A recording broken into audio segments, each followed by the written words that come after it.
My first opinion is, SM's announcement of Sunhan's return was never meant to be a comeback confirmation. Sunhan has unfortunately departed from RIIZE due to the quote-unquote scandal he had last year, and even though he had been on hiatus, SM recently came out with a statement saying Sunhan would be rejoining the team. And with all the fans cheering, rejoicing, and spamming RIIZE will always be 7 throughout everybody's timeline for 2 days and 3 nights, it just ended up with him leaving the group. It's obvious that his spot wasn't as secured as we thought, and SM made that phony statement just to see how the public would react. And if the reaction was up to par, then Sunhan could come back to RIIZE, and if not, he would have to leave. But here's the thing about SM. Instead of being holistic and seeing how most RIIZE stans from all around the world wanted OT7 back, they only paid attention to the reactions of a crazy, delusional sector of netizens who really don't care about the group as much as they think they do. And the reason why is most likely because these people are so heavily and disgustingly so invested in RIIZE that SM cannot bear to let them or their wallets go,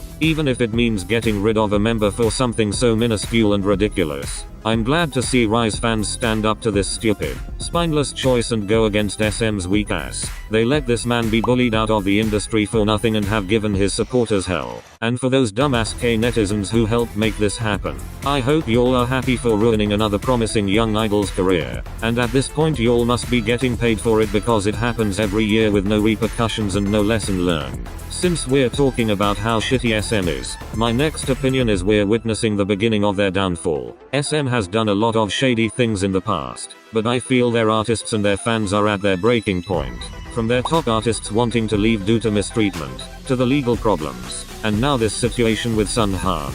It is clear as day that SM's reckoning is starting, and it's very well deserved.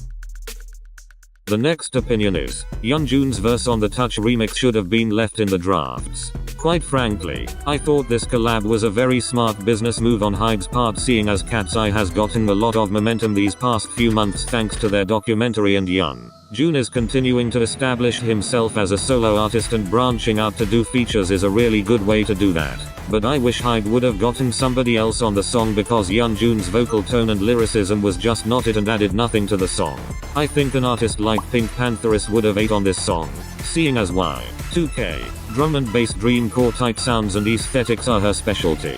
And though she did her thing on the crazy remix with Sserafim, it would have been better if HYBE had her on Touch, especially since Katseye are new artists trying to attract the Western market. The next one is, Jennie's mantra was underwhelming. I was so excited for Jennie to release more solo music, especially now that she's no longer having her talent be wasted away in YG. So color me shocked when I heard Mantra for the first time. From the snippet to the teasers to the concept photos, the anticipation for Jennie was so high, as well as my expectations. So to get this Target commercial sounding ass release that doesn't even make it to the 2-minute and 30-second benchmark was so disappointing. The only positive thing I can say about this song is that it brought out the old Jennie from 2016 who was passionate about her craft and wanted to show this industry what she's got. Witnessing the way she talks about Mantra and her upcoming album is just so endearing, and you can tell this has been something she has wanted for the longest time. My next opinion is, Hanni's testimony at the National Assembly of Korea is more nuanced and complex than we think. There are so many layers to this whole situation, and I don't appreciate K-pop stans making it so black and white. I would like to actually say how proud I am of Hanni for standing up against workplace bullying. I know it's not an easy thing to do. However, I kinda find it rich that Hanni is supposed to be this advocate for healthy workplace relationships and environments, yet she still defends and supports Enhypen, a woman who has been unprofessional since the minute NewJeans debuted. And with this case between her and HYBE, we've just seen how deranged and toxic she really is. And it has been alleged that the NewJeans members had taken out their frustrations about Enhypen's demotion on other HYBE employees on an app, and had even made Adore's new CEO feel heavily disrespected. Going back to the National Assembly, Hanni had been seen taking a selfie with the CEO of a shipbuilding company that has had 4 occupational casualties just this year with barely any consequences.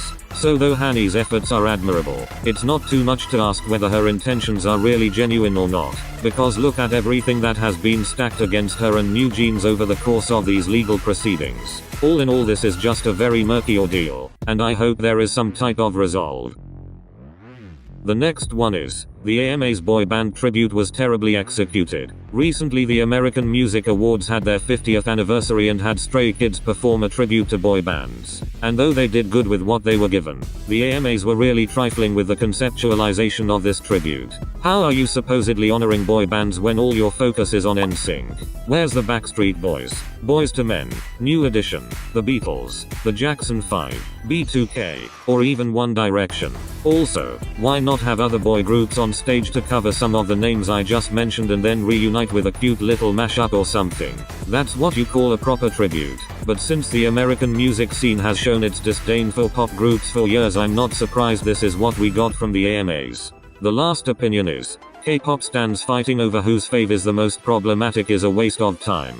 I really don't understand fans that get into fights with somebody from another fandom, and they have to use that person's fave's controversial past as a gotcha moment knowing that their faves aren't that innocent. And when someone rebuttals with the exact same thing, all of a sudden it's a problem. K-pop stans need to stop seeing who's the most problematic between their idols, cause that's just a battle no one is gonna win nor lose. So instead of wasting time doing that, how about you go outside, touch some grass, and think about why you're going so hard for someone who doesn't know you exist. Thank you guys for watching, and don't forget to like and subscribe, and tell me your opinions in the comments. Thanks again and have a great one y'all.